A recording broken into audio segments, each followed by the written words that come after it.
إن الحمد لله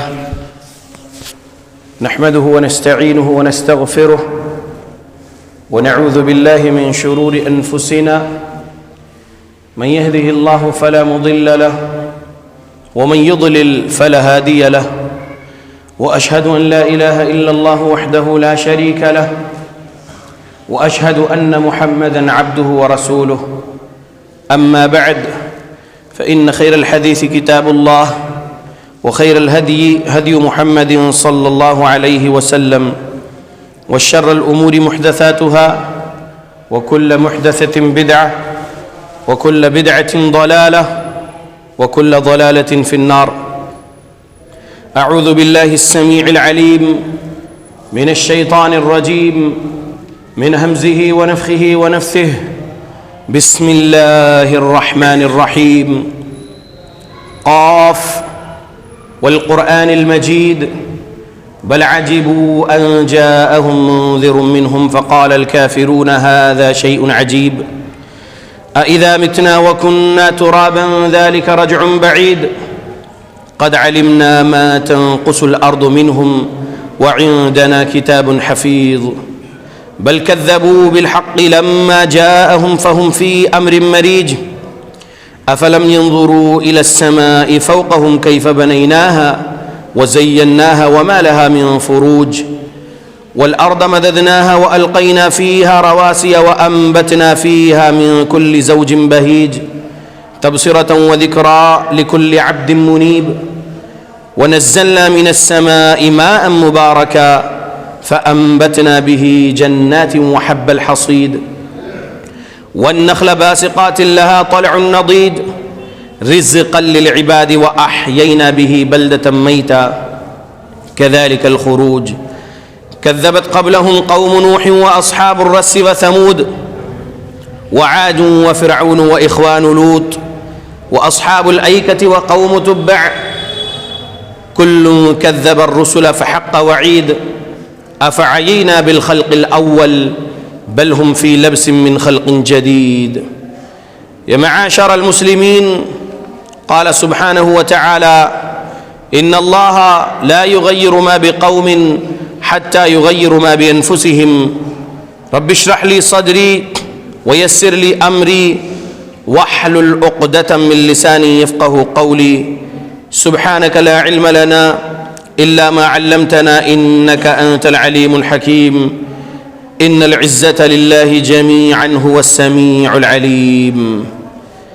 تمام قسم کی تعریفوں کا حقدار صرف اور صرف اللہ وحدہ لا شریک ہے. میں تعریف کرتا ہوں اس اللہ کی جس نے ساری کائنات کو 6 ایام میں بنا کر اپنے آپ کو عرش پہ مستوی کیا اور اس اللہ کا عرش 7 آسمانوں کے اوپر ہے. پڑھتا ہوں میں درود اور آپ سب بھی پڑھیں درود اللہ کے آخری نبی آخری رسول محمد صلی اللہ علیہ وسلم پر جس رحمت للعالمین پر درود پڑھنے کا حکم دیا ہے اللہ رب العالمین نے. اللہم صلی علی محمد وعلی آل محمد کما صلیت علی ابراہیم وعلی آل ابراہیم انک حمید مجید. اللہم بارک علی محمد وعلی آل محمد کما بارکت علی ابراہیم وعلی آل ابراہیم انک حمید مجید. سامعین، آج 3 دسمبر 2021 کو یہاں مسجد محتسب پھاٹک حبش خان دلی میں ہمارے خطبہ جمعہ کا عنوان ہے، انتظامیہ نے یہی عنوان دیے ہیں، فہم سلف کی اہمیت اور سلف کون. فہم سلف کی اہمیت اور سلف کون. تو پہلے ہم آپ کے سامنے سلف کون یہ سنائیں گے، اس کے بعد اہمیت بتائیں گے فہم سلف کی. غور کریے، اللہ رب العالمین کے قرآن میں اللہ رب العالمین نے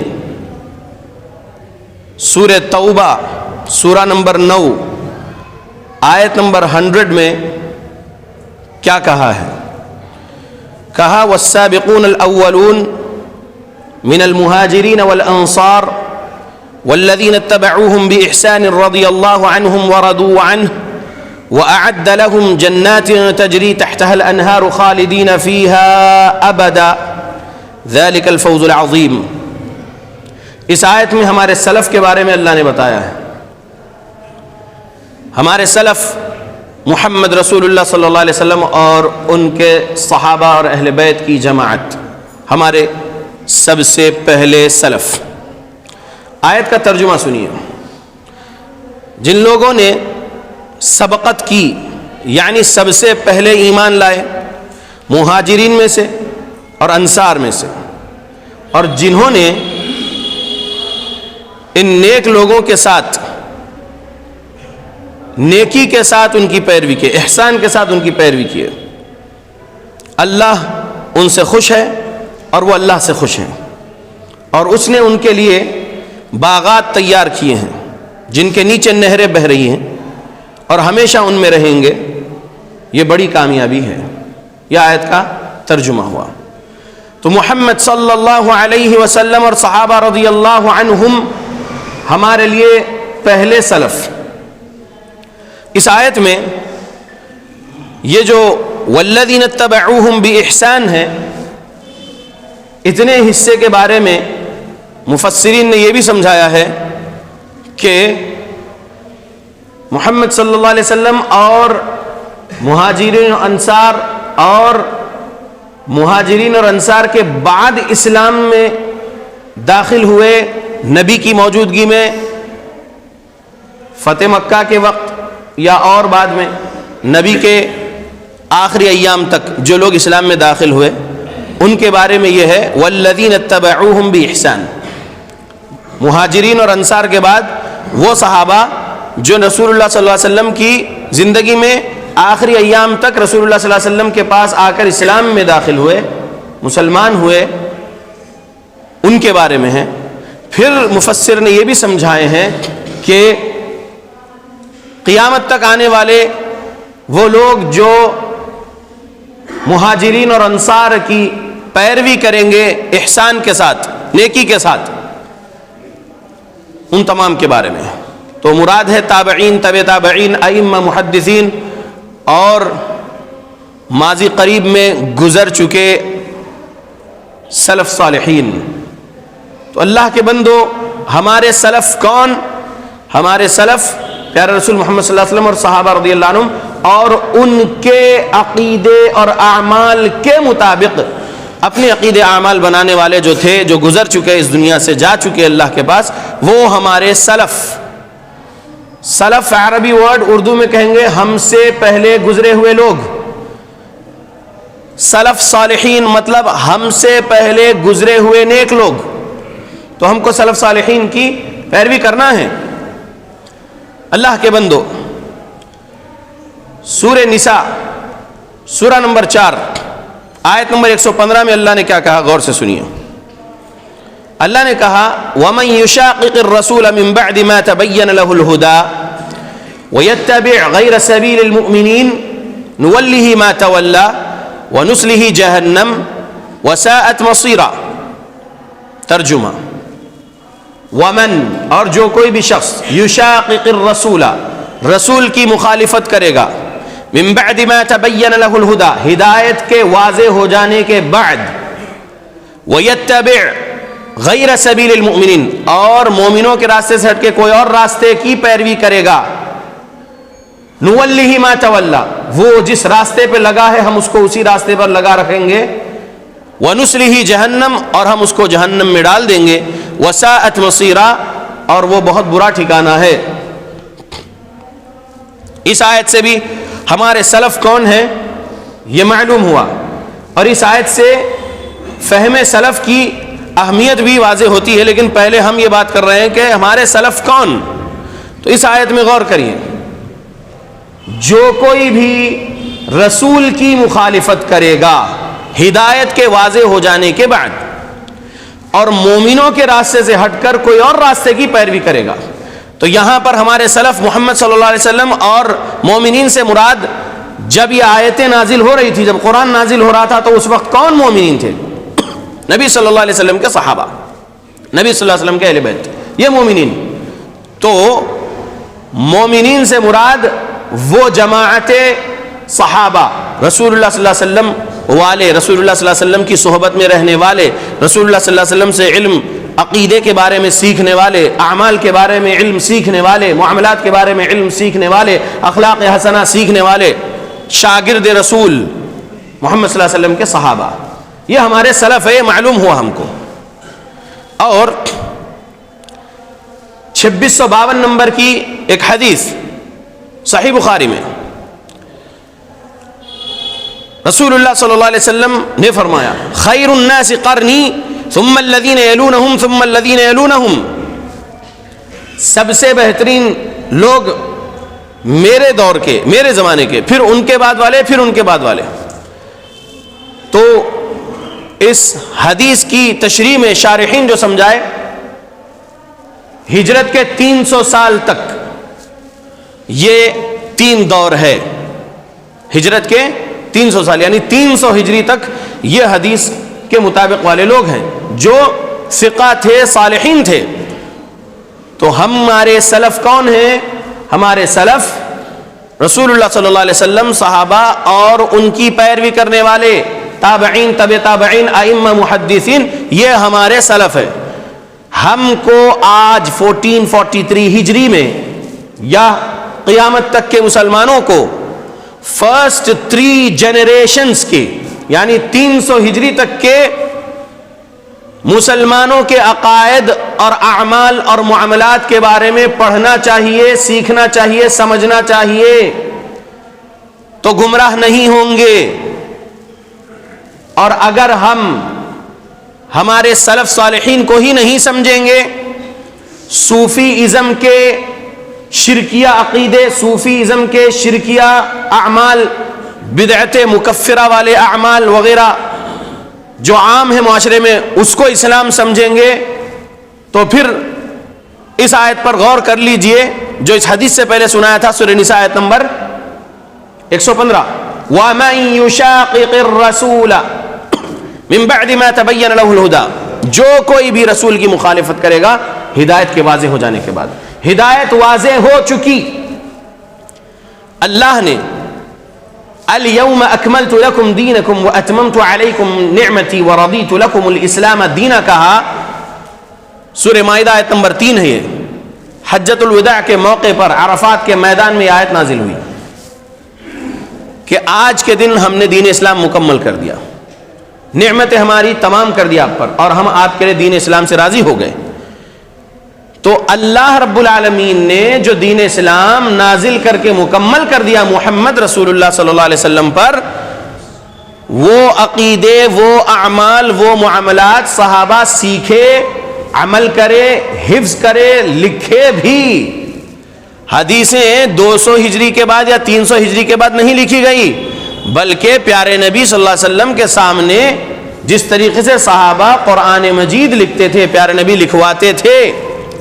قرآن مجید کے لکھنے والے صحابہ ہے تو حدیث بھی صحابہ نے لکھے اور حفظ کیے، اور پھر اپنی اولادوں کو اور اپنے شاگردوں کو یعنی تابعین کو حفظ کرائے، لکھوائے قرآن اور حدیث۔ تو یہ قرآن اور حدیث کا لکھنے کا سلسلہ، حفظ کرنے کا سلسلہ دور نبی سے آج تک جاری ہے۔ تو ہم کو یہ دیکھنا ہے کہ ہم اپنے سلف کون ہیں وہ سمجھے یا نہیں، اور ہم سلف کی سمجھ کو اہمیت دیتے ہیں یا نہیں، یہ دیکھنا ہے ہم کو۔ اللہ کے بندو، ہمارے سلف کون ہیں یہ سمجھ لیے ہیں۔ اب کچھ آسانی کے لیے یہ نام بتانا چاہتا ہوں۔ عقیدے، اعمال، معاملات سیکھنا ہے، اخلاق حسنہ سیکھنا ہے تو علم حاصل کرنے کے 2 طریقے، ایک اقرأ بسم ربک الذی خلق، اس آیت سے سبق ملا کہ پڑھ لکھ کر علم حاصل کرو، اور دوسرا فاسألوا اہل الذکر ان کنتم لا تعلمون، سورہ انبیاء آیت نمبر 7۔ پڑھنا لکھنا نہیں جانتے، نہیں پڑھے ہیں، تو اب علماء حق سے قریبی اختیار کرو، دوستی بناؤ اور ان سے سوال کرو، عقیدے کے بارے میں، اعمال کے بارے میں، معاملات کے بارے میں. اپنے عقیدے کی اصلاح کرو، اپنے اعمال کی اصلاح کرو، اپنے معاملات کی اصلاح کرو، کیونکہ علماء حق قرآن اور حدیث کی دلیل کے ساتھ آپ کو سکھائیں گے، سمجھائیں گے. اللہ کے بندو، ہمارے سلف صالحین کون ہے یہ سمجھ میں آ گیا. اب سلف کے فہم کی اہمیت پر آپ کے سامنے دوسرے خطبے میں بات آئے گی. اللہ سے میں دعا کرتا ہوں اللہ ہم مسلمانوں کو قرآن اور حدیث پڑھنے کی توفیق دے، قرآن و حدیث کو سلف صالحین کے مطابق سمجھ کر عمل کرنے کی توفیق دے ہماری موت تک. آمین.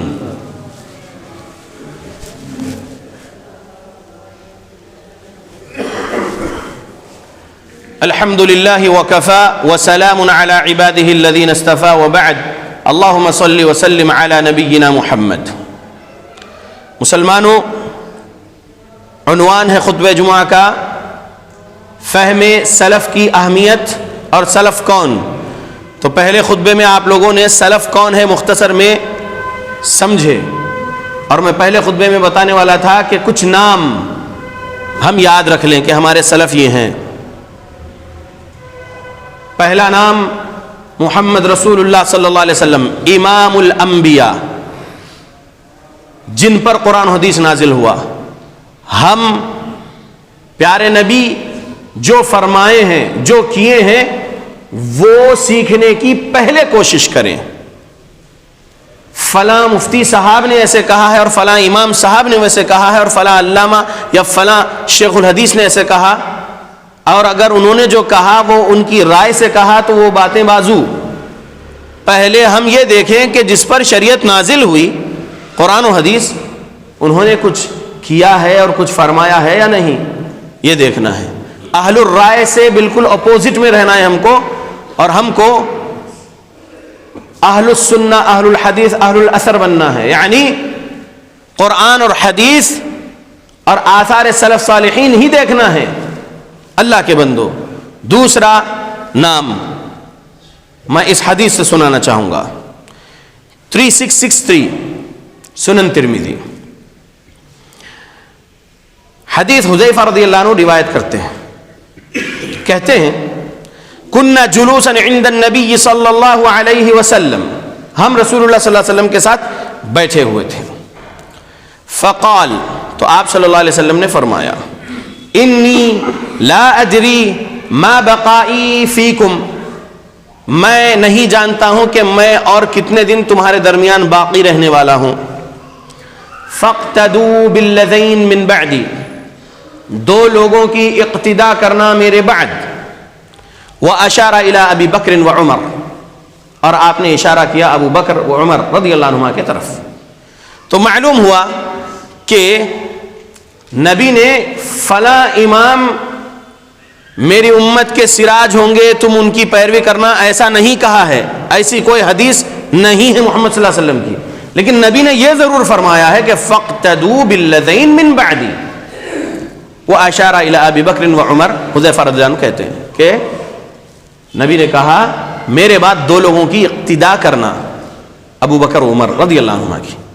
تو معلوم ہو گیا کہ ابو بکر صدیق رضی اللہ عنہ، عمر فاروق رضی اللہ عنہ کی اقتداء کرنے کو کہا ہے نبی صلی اللہ علیہ وسلم نے. ان سے محبت کرنا اور ان کی اقتداء کرنا ہے.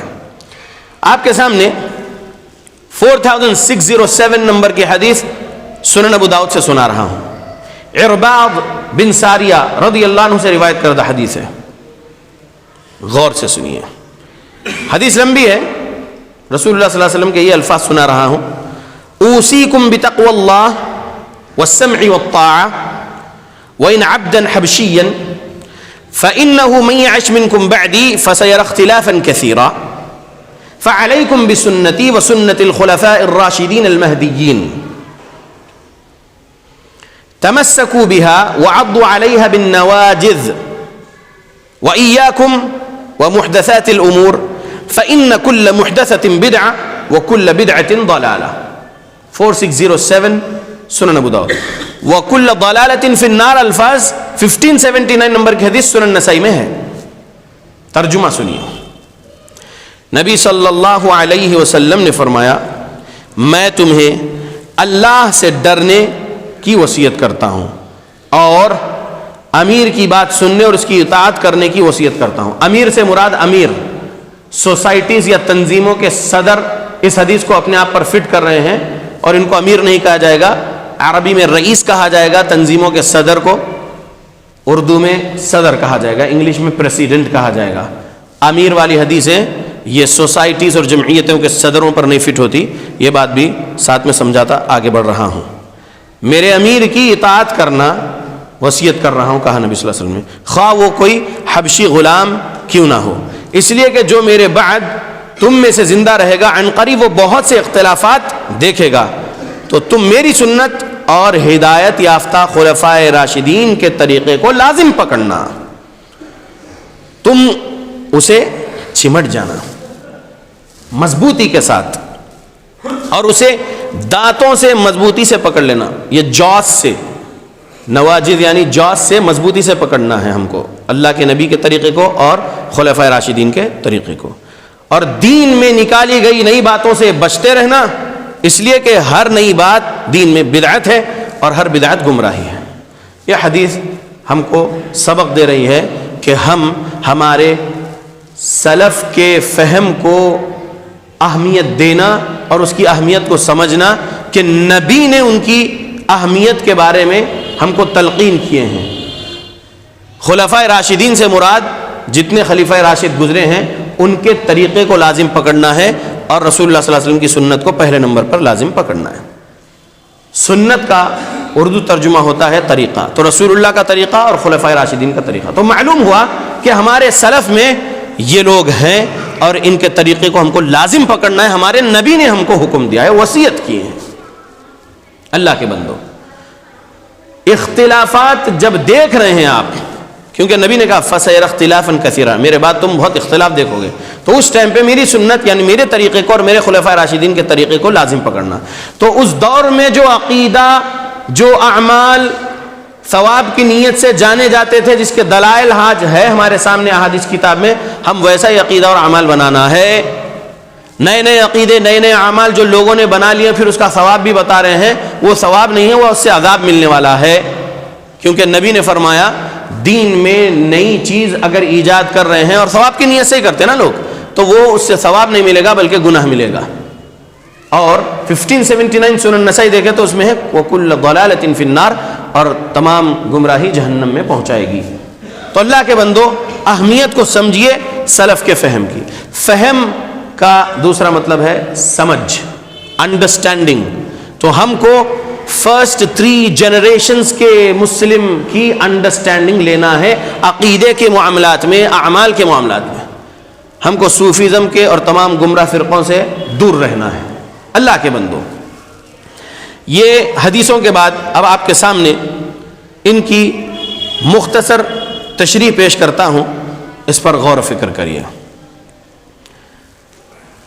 ہمارے سلف نے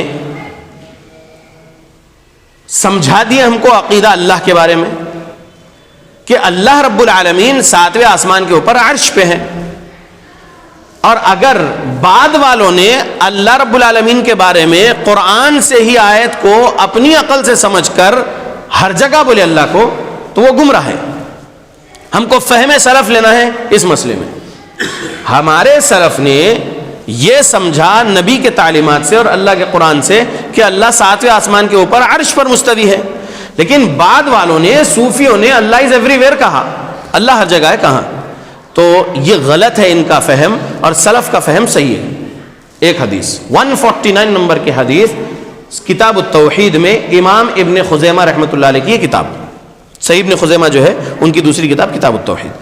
عبداللہ بن مسعود رضی اللہ عنہ کہتے ہیں اس زمین سے پہلے آسمان تک 500 سال کا فاصلہ ہے، پہلے آسمان سے دوسرے آسمان تک 500 سال کا فاصلہ ہے، دوسرے آسمان سے تیسرے آسمان تک 500 سال کا فاصلہ ہے، تیسرے آسمان سے چوتھے آسمان تک 500 سال کا فاصلہ ہے، چوتھے آسمان سے 5ویں آسمان تک 500 سال کا فاصلہ ہے، 5ویں آسمان سے 6ویں آسمان تک 500 سال کا فاصلہ ہے، 6ویں آسمان سے 7ویں آسمان تک 500 سال کا فاصلہ ہے، 7ویں آسمان کے اوپر 500 سال کے فاصلے پر کرسی ہے اللہ کی، اور اس کرسی کے اوپر 500 سال کے فاصلے پر پانی ہے، والعرش فوق الماء واللہ فوق العرش، اور ابن آدم کا کوئی عمل اللہ سے چھپا نہیں ہے۔ حدیث مکمل. درمیان میں ایک بات حدیث کے الفاظ بھول گیا ہوں. اور ہر آسمان کی موٹائی بھی 500 سال کے برابر ہے. تو اس زمین سے 7ویں آسمان تک 7000 ایئرز کا فاصلہ ہے اس حدیث کے مطابق. اور 7ویں آسمان تک 7000 سال. 7ویں آسمان کے اوپر 500 سال کے فاصلے پر کرسی ہے. وسع کرسیہ السماوات والارض, جو ہم پڑھ رہے ہیں ایت الکرسی. زمین و آسمان کو گھیری ہوئی ہے وہ کرسی. آج ہم انسان زمین کے بارے میں جان گئے کہ زمین ایک گلوب ہے, اور ایسے ہی نیومرس پلانٹس اور نیومرس سٹارز جس کی گنتی نہیں ہے سائنس کے پاس بھی, وہ خلا میں ہیں, یونیورس میں ہیں, اسپیس میں ہیں. دیر آر نیومرس یونیورسز کا سائنس نے, وہ تمام. لیکن سائنس یہ نہیں جان پائی کہ آسمان کا یہ کونے سے وہ کونا کہاں پر اینڈ ہو رہا ہے. تو اللہ کو ہی معلوم ہے. تو آسمان اور زمین کو گھیری ہوئی اللہ کی کرسی, تو کتنی بڑی کرسی ہوگی وہ. اس کرسی پر بھی رب نہیں ہے. اس کرسی کے اوپر 500 سال کے فاصلے پر پانی ہے, اور اس پانی کے اوپر اللہ کا عرش ہے, اور اللہ اپنے عرش پر مستوی ہے. اور اللہ کے بارے میں یہ نہیں کہنا اور یہ تصور نہیں کرنا کہ اللہ بیٹھے ہوئے ہیں یا کھڑے ہوئے ہیں, لیٹے ہوئے نہیں ہے, نہیں بولنا ہے. خرافاتی لوگوں نے بکواس بکے ہیں, ہم کو نہیں بولنا اللہ کے بارے میں یہ سب بکواس. استوا معلوم کہا محدثین نے, یعنی استوا یعنی قرار پانا. اللہ عرش پر مستوی ہوا, ایمان رکھیے. کیسے؟ کیفیت کا علم اللہ کو معلوم ہے, ہم اس کے بارے میں کوئی جانکاری نہیں رکھتے, اور نہ ہی بحث کرتے, نہ ہی سوال کرتے. سوال کرنا بھی بدعت ہے. ٹھیک, تو یہ بات معلوم ہوئی. لیکن ایک ڈیبیٹ ہوا تھا ایک سو کالڈ مفتی صاحب سے میرا, تو سورہ بقرہ آیت نمبر 115 پیش کرے. بولے کہ اللہ نے کہا اینما تولوا فثم وجہ اللہ, جہاں کہیں تم اپنا رخ کرو وہاں اللہ کا چہرہ ہے. تو میں نے کہا اللہ کے بندے 1400 سال بعد تم زیادہ بہتر سمجھتے اس آیت کو یا ہمارے سلف زیادہ بہتر سمجھے؟ obviously سلف. تو سلف میں پہلے کون؟ صحابہ. عبداللہ بن عمر رضی اللہ عنہ اس آیت کا شان نزول بیان کرتے ہیں کہ رسول اللہ صلی اللہ علیہ وسلم سفر میں تھے, نماز پڑھنا چاہتے تھے, قبلہ نہیں معلوم ہو رہا تھا, رات کا وقت تھا. جبرائیل علیہ السلام آئے اور بولے اینما تولوا فثم وجہ اللہ, جہاں کہیں آپ اپنا رخ کرو وہاں اللہ کا چہرہ ہے. تو اس آیت سے مراد اللہ از ایوری ویئر نہیں, بلکہ آپ جس سمت اپنا رخ کر رہے ہیں اللہ کا چہرہ وہاں ہے. کائنات کو سمجھو نا, یہ گلوب, یہ ارتھ ڈسٹ پارٹیکل کے برابر ہوگا شاید اللہ کی نظر میں. یہ میرا قوی گمان ہے. اللہ کے بندو, اللہ نے سورہ زمر کے آخری رکوع میں کیا کہا؟ قیامت کے دن مٹھی میں لپیٹنے والے زمین و آسمان کو اللہ رب العالمین.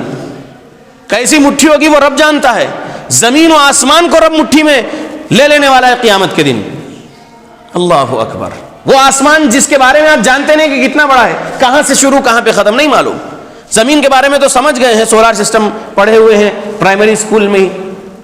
تو سبحان اللہ, وہ اللہ کے بارے میں کہتے کہ اللہ از ایوری ویئر. نعوذ باللہ. نہیں بندو, اللہ کے بندو سمجھو, اللہ رب العالمین is above his throne which is above the 7 heavens. یہی بات صحیح ہے, 7 آسمانوں کے اوپر اللہ اپنے عرش پر مستوی ہے, اور یہ فہم سلف ہے, اور یہ حدیث حسن لذاتی سند کے ساتھ ہے. ایک اور حدیث 3194 صحیح بخاری, ابو ہریرہ رضی اللہ عنہ راوی, محمد صلی اللہ علیہ وسلم نے فرمایا لما خلق اللہ, جب اللہ نے اپنی مخلوقات کی تخلیق کر دیا. اعوذ باللہ من الشیطان الرجیم, حدیث عربی سے بول رہا ہوں. جب اللہ نے اپنی مخلوقات کی تخلیق کر دیا تو پھر کیا کیا اللہ نے؟ کتب فی کتابہ, کتب فی کتابہ, لکھا اپنی کتاب میں. فہو عندہ فوق العرش, وہ کتاب اس کے پاس ہے عرش کے اوپر. کیا لکھا؟ ان رحمتی غلبت غضبی, بے شک میری رحمت میرے غصے پر غالب آ گئی. 3194 صحیح بخاری سے بتا رہا ہوں کہ اللہ کہاں ہے؟ عرش کے اوپر ہے, کیونکہ اس حدیث میں بھی معلوم ہوا کہ رب کی کتاب ہے. اللہ نے اپنی مخلوقات کی تخلیق کرنے کے بعد اپنی کتاب میں لکھا کتب فی کتابی. کیسے لکھا؟ اور یہ بات سنیے, میں اشارہ کر کے بتا رہا ہوں, کیا میری انگلیوں سے لکھنے والا اشارہ نہیں بتا رہا ہوں نا, تو ایسا نہیں بتانا ہے. یعنی ہم ایکشنز کرتے ہیں نا, جب اللہ نے ایسا کیا لکھا بول کے ہم بول رہے ہیں اس حدیث میں, تو ایکشن نہیں کر کے بتانا ہے, لکھنے کے جیسا نہیں کرنا ہے. اللہ نے کیسا لکھا اس کو معلوم ہے, میری انگلی ایسی ہے میرے کو معلوم ہے, لیکن رب کا کیا ہے رب جانتے ہیں. اللہ نے لکھا, کتب فی کتابی ہی، اس کی کتاب میں لکھا. کیا لکھا؟ اچھا، فہوا وہ ہے، عندہ اس کے پاس، فوق العرش عرش کے اوپر، کیا اس کے پاس ہے؟ وہ کتاب. کیا لکھا؟ ان رحمتی غلبت غضبی، میری رحمت میرے غصے پر غالب ہے.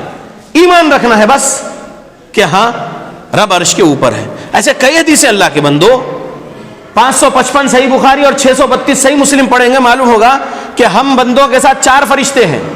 2 ظہر میں، 2 عصر میں جو ہے ڈیوٹی اترتے ہیں، تو 2 وہ عصر میں ڈیوٹی چڑھتے ہیں، اور پھر فجر میں 2 ڈیوٹی اترتے ہیں جو عصر میں چڑھے تھے، اور فجر والے پھر چڑھ جاتے ہیں.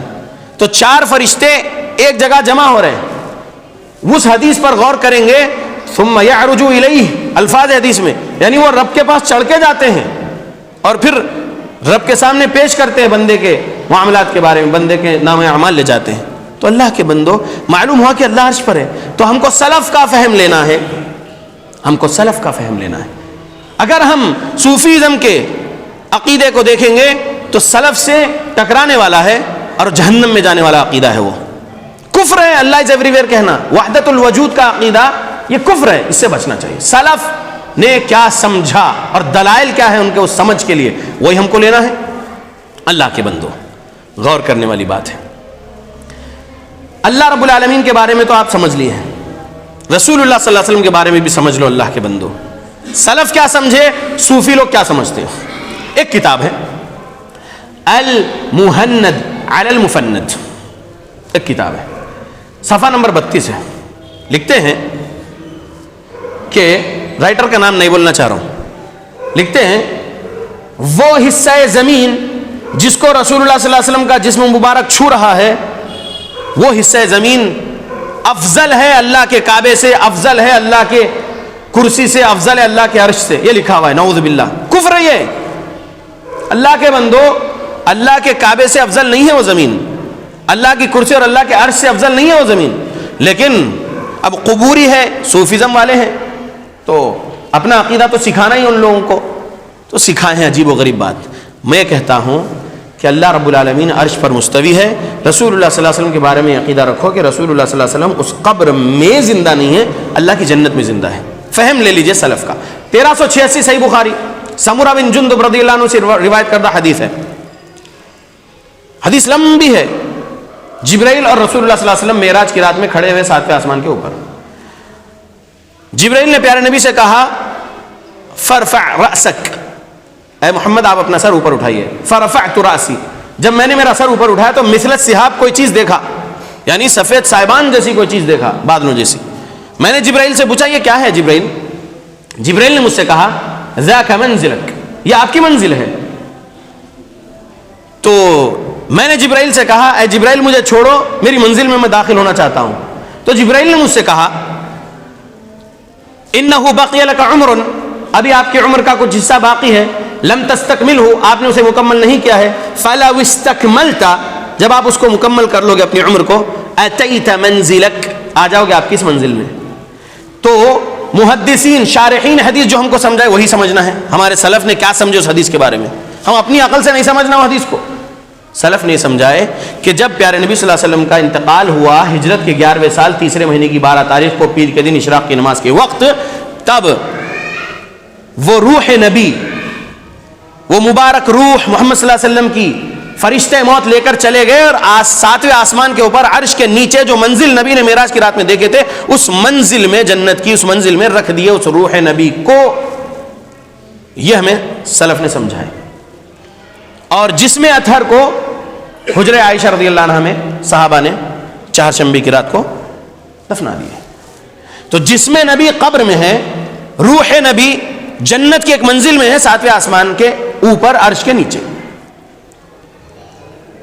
قبر میں رسول اللہ صلی اللہ علیہ وسلم کی روح نہیں ہے، جنت میں ہے. جنت میں دلیل 4887 صحیح مسلم، حدیث لمبی ہے، مفہوم سمجھا دیتا ہوں. نبی نے فرمایا ہے کہ جو اللہ کے راستے میں قتل کیے جاتے ہیں، شہید ہوتے ہیں،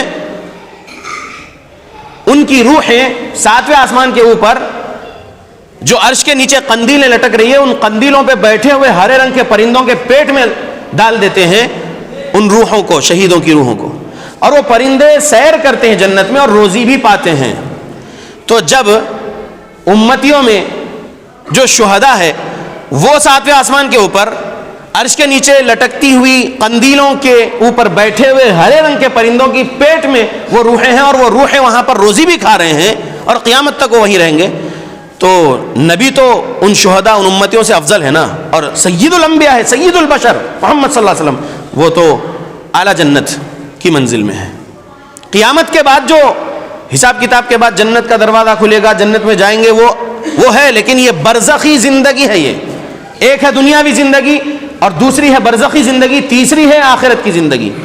دنیا اور آخرت کے بیچ کی زندگی کا نام برزخی زندگی ہے، جس کو ہماری آنکھ نہیں دیکھ سکتی اور جس کو ہماری عقل ادراک نہیں کر سکتی، ہماری عقل نہیں پہنچ سکتی کہ کیسی ہے. ایک مثال دوں، سورہ الرحمن میں 2 آیتیں، مرج البحرین یلتقیان بینہما برزخ لا یبغیان. 2 دریا ہم نے چھوڑ رکھے ہیں اور وہ دونوں ایک دوسرے سے نہیں ملتے کیونکہ درمیان میں برزخ ہے. برزخ، دنیاوی برزخ ہم نہیں دیکھ پا رہے. برزخ یعنی بیریئر، ایک پردہ جو میٹھے پانی اور کھارے پانی کو نہیں ملنے دیتا سمندروں میں. اللہ کے حکم سے وہ برزخ دونوں کو الگ کیا ہوا ہے. اگرچہ موجیں بھی آتی ہوں گی لیکن وہ لہریں ادھر کا پانی ادھر نہیں ملاتے کیونکہ رب نے برزخ رکھا دونوں کے درمیان. تو دنیاوی برزخ ہم دیکھ سک رہے کیا؟ نہیں دیکھ سک رہے نا. ویڈیوز دیکھے ہوں گے آپ لوگ، میڈیٹرینین سی پر دیکھا گیا ہے کہ ادھر صاف پانی اور ادھر جو ہے مدھم پانی ہے، نہیں ملتا 2 پانی. تو وہ برزخ ہم دیکھ پا رہے ہیں، اس دنیا کا نہیں دیکھ پا رہے نا. دونوں پانیوں کو الگ کرنے والے اس بیریئر، اس برزخ کو، اور رب نے برزخ کا، ہم اس برزخ کو نہیں دیکھ رہے. تو موت کے بعد کی برزخی زندگی کے بارے میں ہم کیا سمجھ سکتے؟ نہیں سمجھ سکتے. بس ہم کون ہیں؟ ہم الذین یؤمنون بالغیب ہیں. ہم وہ ہیں جو غیب پر ایمان لانے والے ہیں. تو غیب ہے وہ، ہم اس پر ایمان لانا ہے. تو برزخی زندگی میں رسول اللہ جنت میں ہیں، یہ عقیدہ رکھیے. رسول اللہ صلی اللہ علیہ وسلم نہیں آتے مجلسوں میں، محفلوں میں، سلام پڑھنے کی محفل یا مجلس یا کوئی اور مجلسوں میں نہیں آتے. جنت کی ایک منزل میں، اس دنیا میں نہیں آتے. نبی کا تعلق اس دنیا سے نہیں ہے. لکھنے والے نے یہ بھی لکھ دیا، اسی کی کاپی کرتے ہوئے، المحنت علی المفنت کی کاپی کرتے ہوئے ایک کتاب لکھ دی گئی ہے. نام لینا عجیب ہے، سبحان اللہ. تو کہنا یہ ہے کہ لکھا گیا کہ ہر جمعرات کو امتیوں کے اعمال پیش ہوتے ہیں قبر نبی میں، بول کر لکھا گیا. نعوذ باللہ، یہ گمراہی ہے، یہ سلف کا فہم نہیں ہے. فہم سلف یہ ہے کہ نبی کا جسم اطہر قبر میں ہے مدینہ کی. اور مصنف ابن ابی شیبہ کی جو روایت ہے عمر رضی اللہ عنہ سے، کیا ہے وہ روایت؟ ان اللہ قد حرم علی الارض ان تأکل اجساد الانبیاء، بے شک اللہ نے یقیناً حرام کیا ہے زمین پر کہ وہ کھائے نبیوں کے جسم کو. جسم ہے، اجساد یعنی جسم، جسد یعنی جسم، اجساد یعنی جسم کی جمع. نبیوں کے جسم کو مٹی نہیں کھاتی. تو جیسے دفنایا گیا تھا آدم سے لے کر محمد صلی اللہ علیہ وسلم کا جسم قبر میں، وہ ویسے ہی صحیح سالم ہے. اور ان لوگوں کی روح برزخی زندگی میں جنت میں ہے. یہ ایمان رکھنا ہے. اور وہ روحیں دنیا میں نہیں آتی، وہ روحیں قبر میں نہیں آتی.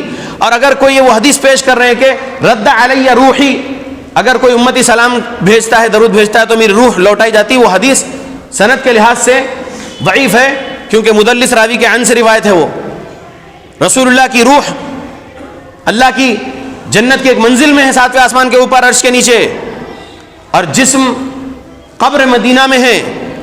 اور 1283 سنن نسائی دیکھ لیجئے، نبی نے فرمایا تھا کہ اللہ نے کئی فرشتوں کو ایسے ڈیوٹی پہ لگا رکھا ہے کہ وہ گشت کرتے ہیں زمین پر، چاہے وہ مدینہ میں پیارے نبی کی قبر کے پاس ہو یا کہیں بھی، گشت کرتے ہیں اور امتیوں کے طرف سے سلام اور درود نبی کے پاس پیش کرتے ہیں. تو کہاں قبر میں نہیں پیش کرتے، وہ وہیں جہاں پر پیارے نبی کی روح مبارک ہے وہیں. اللہ کے بندو سمجھو، یہ سلف کا فہم ہے. ہم کو ہمارے سلف کے خلاف نہیں جانا چاہیے. جو کوئی بھی رسول اللہ کی مخالفت کرے گا اور مومنوں کے راستے سے ہٹ کے کوئی اور راستے کی پیروی کرے گا، نولیہ ما تولی، اللہ اس کو وہیں لگا دیں گے. کیونکہ وہ اس گمراہ راستے کو حق سمجھا ہوا ہے تو رب اس کو اس گمراہ راستے پر ہی لگا دیں گے.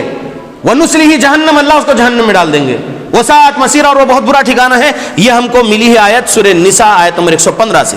اور اجماع کے لیے یہی سب سے بڑی دلیل ہے سورہ نساء آیت نمبر 115 کہ ہم کو صحابہ کا فہم لینا ہے. صحابہ تمام جنتی، ان کے عقیدے میں شرک بدعت خرافات کچھ نہیں تھا. اللہ ان سے راضی ہو گیا تھا، وہ اللہ سے راضی تھے، وہ جنتی. تو ہم کو یہی دیکھنا ہے کہ ہمارے صحابہ اور ان کی پیروی کرنے والوں نے کیسا سمجھے اسلام کو، ویسے ہی لینا ہے۔ اہمیت ہے بہت زیادہ ان کے فہم کی، ہم اپنی عقل سے سمجھیں گے تو گمراہ ہو جائیں گے۔ کسی نے کہا کہ اونٹنی کے دودھ میں اونٹنی کا پیشاب ملا کر پینے سے شفا ملتی ہے، ایسا بخاری میں حدیث موجود ہے، کتاب الطب میں، صحیح بخاری کی۔ یہ کیا بات ہو گئی؟ تو اپنی عقل سے سمجھ رہا ہے، وہ آکورڈ فیل ہو رہا اس کو۔ بھائی ہر بیماری کے لیے نہیں ہے۔ قبیلہ عرینا کی ایک بیماری تھی تو نبی صلی اللہ علیہ وسلم نے ان کو وہاں بھیج دیے تھے اونٹوں کے باڑے میں، بولے کہ اونٹنی کے دودھ میں کچھ مقدار جو ہے اونٹنی کے پیشاب کی ملا کر پینا ہے، اللہ شفا دے گا۔ تو نبی صلی اللہ علیہ وسلم بولے، اب منکرین حدیث بن رہے ہیں، اپنی عقل سے حدیث سمجھے، نہیں حدیث صحیح نہیں ہو سکتی، یہ ایسا غلط ہے، گمراہ ہو گئے نا اپنی عقل سے سمجھ کے۔ اللہ کے بندوں کو چاہیے کہ اپنی عقل سے نہیں سمجھنا، ہم کو وہی سمجھ لینا ہے جو ہمارے سلف نے لیے، صحابہ، تابعین، تبع تابعین، ائمہ، محدثین۔ یاد رکھو اللہ کے بندو، امام بخاری کی صحیح بخاری ہے، امام مسلم کی صحیح مسلم، اسی طرح سے سنن ترمذی، سنن ابو داؤد، سنن ابن ماجہ، سنن نسائی، مصنف ابن ابی شیبہ، مسند احمد، موطأ امام مالک، مسند شافعی، سنن دارمی، ایسی بہت ساری اور بھی احادیث کی کتابیں ہیں جس میں عقیدے، اعمال، معاملات کے بارے میں حدیثیں ہیں۔ ہم کو وہی پڑھنا ہے، پڑھنا جانتے ہیں تو پڑھیے اور اپنی عقل سے نہ سمجھیے۔ علماء حق آپ کو اس کی صحیح تشریح کریں گے، اپنی عقل سے سمجھیں گے تو گمراہ ہو جائیں گے۔ آئیے علماء حق کی صحبت میں رہیے، انشاءاللہ گمراہی سے بچے رہیں گے اور سلف کے فہم کو اختیار کریں گے تو انشاءاللہ ہم بھی سورہ توبہ آیت نمبر 100 کے مطابق والذین اتبعوہم بإحسان رضی اللہ عنہم ورضوا عنہ، اگر ہم ان کی پیروی کریں گے تو ہم اللہ سے راضی ہیں، اللہ ہم سے راضی ہو جائے گا، ہم کو انشاءاللہ جنت ملے گی۔ اور اگر ہم مومنین کے راستے سے ہٹ کے کوئی اور راستے کو حق والا راستہ سمجھیں گے تو پھر گمراہی جہنم میں پہنچائے گی۔ میں اللہ سے دعا کرتا ہوں اللہ ہم مسلمانوں کو قرآن و حدیث پڑھنے کی توفیق دے۔ ایک حدیث بولنا ضروری سمجھ رہا ہوں، چھوٹی سی حدیث ہے، سن لیجئے خطبے کے اینڈ میں۔ امام بخاری رحمۃ اللہ علیہ کی ایک اور حدیث کی کتاب خلق افعال العباد، جہمیہ کے رد میں یہ کتاب ہے، اس کتاب کی حدیث نمبر 398 ہے۔ مرہ بن شراحیل تابعی رحمۃ اللہ علیہ عبداللہ بن مسعود رضی اللہ عنہ کے گھر گئے، آواز دیے تو اندر سے آواز آئی کہ وہ ابو موسیٰ اشعری رضی اللہ عنہ کے گھر پر ہے۔ تو پھر مرہ بن شراحیل تابعی رحمۃ اللہ علیہ ابو موسیٰ اشعری رضی اللہ عنہ کے گھر آئے تو دیکھتے ہیں کہ ابو موسیٰ اشعری رضی اللہ عنہ ہیں، عبداللہ بن مسعود رضی اللہ عنہ ہیں، حذیفہ رضی اللہ عنہ ہیں، اور عبداللہ بن مسعود رضی اللہ عنہ حذیفہ رضی اللہ عنہ سے بول رہے ہیں انک صاحب الحدیث، بے شک آپ اہل حدیث ہو۔ ایک صحابی نے دوسرے صحابی کو اہل حدیث کہا، صاحب الحدیث سنگل کو بولیں گے، اصحاب الحدیث پلورل کو بولیں گے، اصحاب الحدیث یعنی اہل الحدیث کہا۔ امام بخاری رحمۃ اللہ علیہ نے، امام احمد بن حنبل رحمۃ اللہ علیہ نے، امام بخاری کے استاد علی بن عبداللہ المدینی رحمۃ اللہ علیہ نے، لہذا 2192 سنن ترمذی بھی سمجھ لینا کہ اس کے اندر ہے طائفہ منصورہ یعنی اصحاب الحدیث۔ لہذا اللہ کے بندو گمراہ فرقوں سے دور رہتے ہوئے جماعت صحابہ، اصحاب الحدیث، صاحب الحدیث، اہل الحدیث بنے رہو اور اپنے آپ کو جنتی بنانے کے لیے اس جماعت کو بہت زیادہ مضبوطی سے پکڑے رکھو، کیونکہ یہاں کے علماء حق ہے اور یہ لوگ کچھ بھی اپنی مرضی سے نہیں سکھاتے ہیں، صحیح دلائل کو فہم سلف کے مطابق ہی سکھاتے ہیں۔ میں اللہ سے دعا کرتا ہوں اللہ ہمارے بولنے کو، سننے کو قبول کرے اور عمل کی توفیق دے ہماری موت تک، آمین۔ اللہ رب العالمین ہم کو تقوی کا لباس پہنائے، تقوی کے کلمات بولنے والا بنائے، آمین۔ اللهم اعز الاسلام والمسلمین واذل الشرك والمشركين، اللهم من ارادنا واراد بالمسلمين سوءا فاشغله بنفسه، اللهم اهلك الظالمين بظلمهم، اللهم اصلح احوال المسلمين في فلسطين، اللهم اصلح احوال المسلمين في الشام، اللهم اصلح احوال المسلمين في العراق، اللهم اصلح احوال المسلمين في اليمن، اللهم اصلح احوال المسلمين في ميانمار، اللهم اصلح احوال المسلمين في تريبورا، اللهم اصلح احوال المسلمين في الكشمير، اللهم اصلح احوال المسلمين في كل مكان۔ ربنا ظلمنا انفسنا وان لم تغفر لنا وترحمنا لنكونن من الخاسرين۔ ربنا آتنا في الدنيا حسنة وفي الآخرة حسنة وقنا عذاب النار۔ ربنا تقبل منا انك انت السميع العليم وتب علينا انك انت التواب الرحيم۔